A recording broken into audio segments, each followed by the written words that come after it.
ಇನ್ನು ನಾನು ಈಗಾಗಲೇ ಹೇಳಿದಂತೆ ಈ ಪ್ರಕರಣ ಏನಿದೆ ವಾಲ್ಮೀಕಿ ಅಭಿವೃದ್ಧಿ ಹಗರಣದ ವಿಚಾರವಾಗಿ ಒಂದು ಕಡೆ SIT ಅವರು ತನಿಖೆ ನಡೆಸ್ತಾ ಇದ್ದರೆ ಮತ್ತೊಂದು ಕಡೆ ED ಅಧಿಕಾರಿಗಳು ಕೂಡ ದಾಳಿಯನ್ನು ಮುಂದುವರಿಸಿದ್ದಾರೆ.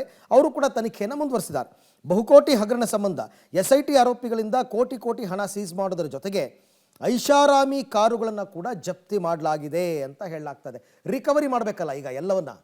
ಇವರೇನೋ ಕೋಟಿಗಟ್ಟಲೆ ಕೊಟ್ಬಿಟ್ಟು ದೊಡ್ಡ ದೊಡ್ಡ ಕಾರ್ ತೊಗೊಂಡ್ಬಿಟ್ಟಿದ್ದಾರಪ್ಪ. ಈಗ ಆ ಕಾರ್ನೇ ಸೀಸ್ ಮಾಡಿದ್ದಾರೆ.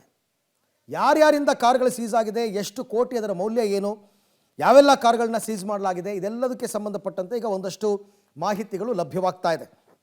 ಅದನ್ನೆಲ್ಲ ಸೇಲ್ ಮಾಡಿ ಹರಾಜು ಮಾಡಿ ಆ ದುಡ್ಡನ್ನು ರಿಕವರಿ ಮಾಡ್ಕೋತಾರೆ. ಸೊ ನೋಡೋಣ, ಕೋಟಿ ಕೋಟಿ ಹಣದ ಜೊತೆಗೆ ಐಷಾರಾಮಿ ಕಾರ್ಗಳನ್ನು ಕೂಡ ಸೀಸ್ ಮಾಡಿದ್ದಾರೆ. SIT ಅವರು ಮತ್ತು ED ಅವರು ಇದ್ರ ಗಮನಕ್ಕೆ ತಗೊಂಡು ಬಂದಿದ್ದಾರೆ. ನಿಗಮದ ಹಣದಲ್ಲಿ ಆರೋಪಿಗಳು ಈ ಕಾರನ್ನು ಖರೀದಿ ಮಾಡಿದರು. ಇಲ್ಲೇನು ದುಡ್ಡು ಲೂಟಿ ಹೊಡೆದಿದ್ದಾರಲ್ಲ, ಆ ದುಡ್ಡಲ್ಲಿ ಇವರು ಐಷಾರಾಮಿ ಕಾರ್ಗಳನ್ನು ಖರೀದಿ ಮಾಡಿದ್ದಾರೆ. ಈಗ ಸತ್ಯನಾರಾಯಣ ವರ್ಮಾ ಬಳಿ 2 ಐಷಾರಾಮಿ ಕಾರಂತೆ, 8.2 ಕೋಟಿ ಮತ್ತು 3 ಕೋಟಿಯ ಲ್ಯಾಂಬೋರ್ಗಿನಿ ಕಾರು. ಯಾರು? ಸತ್ಯನಾರಾಯಣ ವರ್ಮಾ ಹತ್ರ. 1.2 ಕೋಟಿಯ ಬೆನ್ಸ್ ಕಾರನ್ನು ಸೀಸ್ ಮಾಡಿದ್ದಾರೆ SIT ಅವರು. ಒಟ್ಟು 3 ಹಂಗೆ ನೋಡಿದ್ರೆ 8.2 ಕೋಟಿ, 3 ಕೋಟಿ, 1.2 ಕೋಟಿ ಕಾರುಗಳು. ಹೈದರಾಬಾದ್ನಲ್ಲೇ ಈ ಕಾರುಗಳನ್ನ ಸೀಸ್ ಮಾಡಿದಾರಂತೆ. ಇವೆಲ್ಲ ಹೈದರಾಬಾದ್ನಲ್ಲೇ ಇತ್ತು. ಯಾಕೆಂದರೆ ಆತ ಮೂಲತಃ ಹೈದರಾಬಾದ್ನವನು. ಹಣ ಕೊಟ್ಟು ಕಾರು ಬಿಡಿಸಿಕೊಳ್ಳುವಂತೆ SIT ಸೂಚನೆ ಕೊಟ್ಟಿದ್ದಾರಂತೆ. ನಿಮಗೆ ಕಾರ್ ಬೇಕು ಅಂದರೆ ಹಣ ಕೊಟ್ಟು ಬಿಡಿಸ್ಕೊಳ್ಳಿ, ಇಲ್ಲಾಂದರೆ ಹರಾಜಾಗ್ತೀವಿ ಅಂತ. ರಿಕವರಿ ಮಾಡೋ ರೀತಿ ಇದು. ನಿಗಮದ MD ಪದ್ಮನಾಭ ಬಳಿ 3.92 ಕೋಟಿ ರೂಪಾಯಿ ಸೀಸ್ ಮಾಡಿದಾರಂತೆ, ಪದ್ಮನಾಭ ಹತ್ರ. ಇನ್ನು ನಾಗೇಶ್ವರ ರಾವ್ ಇವ್ರ ಮನೆಯಿಂದ 1.5 ಕೋಟಿ ರೂಪಾಯಿ ಸೀಸ್ ಮಾಡಿದ್ದಾರೆ, ಮನೆಯಿಂದ ಕ್ಯಾಶ್. ಚಂದ್ರಮೋಹನ್ ಬಳಿಯಿಂದ 30 ಲಕ್ಷ ರೂಪಾಯಿ ಜಪ್ತಿ ಮಾಡಿದ್ದಾರೆ, ಚಂದ್ರಮೋಹನ್ ಅಂತಕ್ಕಂಥ ವ್ಯಕ್ತಿಯಿಂದ. ಜಗದೀಶ್ ಅನ್ನೋ ವ್ಯಕ್ತಿಯಿಂದ 15 ಲಕ್ಷ ರೂಪಾಯಿ ಹಣ ಸೀಸ್ ಮಾಡಿದ್ದಾರೆ. ಸತ್ಯನಾರಾಯಣ ಇಟಕಾರಿ ಖಾತೆಯಲ್ಲಿ 7 ಕೋಟಿ ರೂಪಾಯಿ ಫ್ರೀಸ್ ಮಾಡಿದಾರಂತೆ. ಹಾಗೆಯೇ ಈ ಹಣ ಸೀಸ್ ಮಾಡೋದಕ್ಕೆ SIT ಕೋರ್ಟ್ ಮೊರೆ ಹೋಗಿತ್ತು. ಕೋರ್ಟ್ ಪರ್ಮಿಷನ್ ಕೊಡ್ತು, 7 ಕೋಟಿ ಫ್ರೀಸ್ ಮಾಡಿದ್ದಾರೆ. 1 ಕೋಟಿ ರೂಪಾಯಿ ಹಣ ವಾಪಸ್ ನೀಡೋದಕ್ಕೆ ತೇಜ ಒಪ್ಪಿಗೆ ಕೊಟ್ಟಿದ್ದಾರಂತೆ.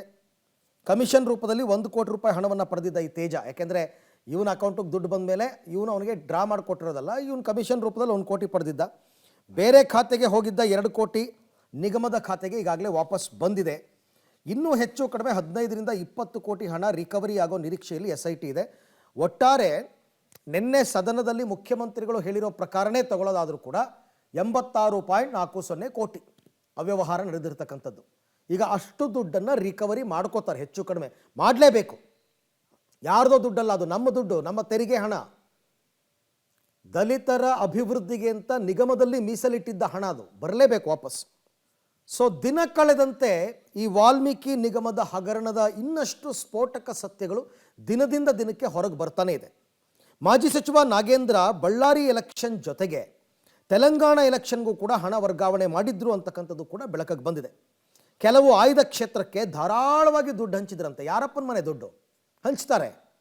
ED ತನಿಖೆಯಲ್ಲಿ ಈ ವಿಚಾರ ಬಹಿರಂಗವಾಗಿದೆ ಅಂತ ಗೊತ್ತಾಗಿರ್ತಕ್ಕಂಥದ್ದು.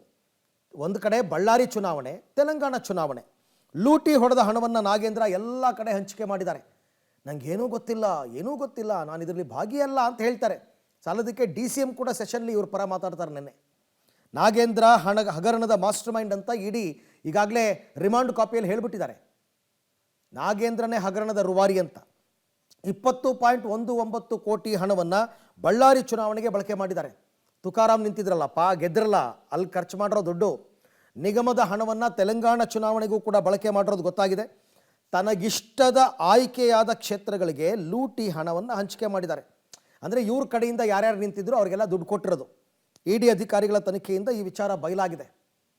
ಓಕೆ, ಹಂಚಿರೋದು ಯಾಕೆಂದರೆ ಇವರೇನು ಕಷ್ಟಪಟ್ಟು ಬೆವರು ಸುರಿಸಿ ದುಡ್ದಿರೋ ದುಡ್ಡು ಅಲ್ವಲ್ಲ.